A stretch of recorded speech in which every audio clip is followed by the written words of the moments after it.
didn't smoke. I mean, he did smoke, he didn't speak, he smoked. I actually had read for a character called the senior FBI agent who had 3 lines. And I didn't get that part, I got this dumb part of the character's name. But it was a gig, and you know, I was getting paid. And I was confident this show would go nowhere. I mean, a show about alien abduction? I mean, you got me kidding.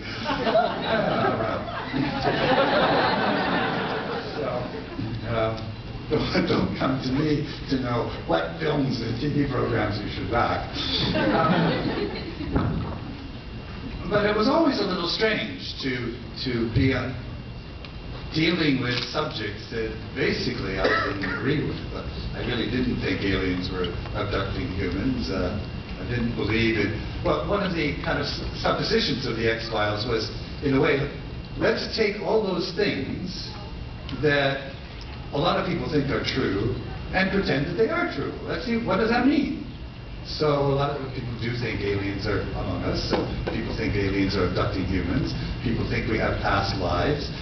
People think all sorts of things. Suppose they're true. And Mulder always said they were true, and Scully always said they weren't true, and blah, blah, blah. Which leads me to Richard Dawkins.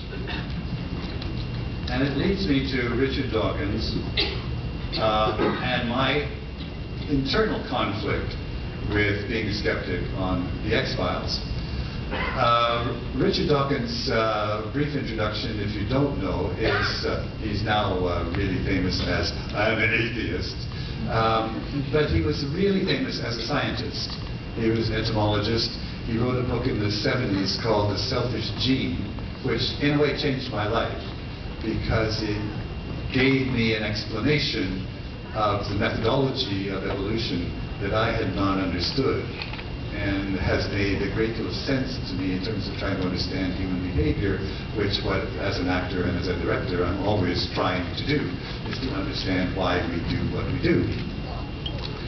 So Dawkins was a hero of mine, and I read pretty well everything he'd written. And then in 1996, at something called the Dimbleby Lecture, and if you forgive me, I'll read from my memoir, which is actually a quote from Dawkins, in which he says, "How do we account for the current paranormal vogue in the popular media? Perhaps it has something to do with the millennium," because this was 1998 or something, 1996, in which case it's depressing to realize that the millennium is still 3 years away.